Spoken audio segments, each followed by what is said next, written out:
மொத்த மாறும் செலவு கோட்டினுடைய வடிவத்தை ஒத்துத்தான் மொத்த செலவு கோட்டு வடிவமும் போகும். அப்ப எங்களுக்கு தெரியும் மொத்த செலவு குத்தச்சில இருந்து ஆரம்பிக்குது. காரணம் மொத்த நிலையான செலவு இருக்குன்னு முன்னுக்கு பார்த்திருக்கிறோம்.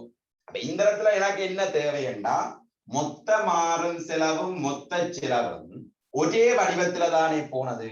என்ன காரணம் பார்த்தினாங்க என்று சொல்லி சொன்னால் மொத்த செலவில் ஏற்படுகின்ற மாற்றம் மொத்த மாறும் செலவில் ஏற்படுகின்ற மாற்றத்துக்கு சமனாக இரண்டு பிள்ளைகள் மொத்த செலவில் ஏற்படுகின்ற மாற்றம் மாறும் செலவில் ஏற்படுகின்ற மாற்றத்துக்கு சமனா இருக்கு. இப்ப வெளியீட்டு மட்டம் மாற்றம் அடைகின்ற போது என்று உங்களுக்கு நான் என்ன செஞ்சேன் இலக்கம் போட்டு ப்ரூவ் பண்ணி இந்த விடையை நான் உங்களுக்கு சொல்லி தந்துறேன். டெல்டா டிசி சமன் மொத்த செலவில் ஏற்படுற மாற்றம் சமன் டெல்டா டிவிசி மொத்த மாறும் செலவில் ஏற்படுற மாற்றம்.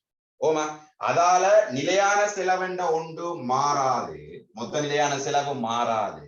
அதால மாறும் செலவில ஏற்படுகின்ற மாற்றத்திற்கேற்ப மாறும் செலவில் ஏற்படுகின்ற மாற்றத்திற்கேற்ப மொத்த செலவும் மாறும். அதால மாறும் செலவு என்ன வடிவத்தை பெறுதோ அதே வடிவத்தில் மொத்த செலவும் போகும் என்று சொல்லி உங்களுக்கு விளங்கப்படுத்தியிருக்கு.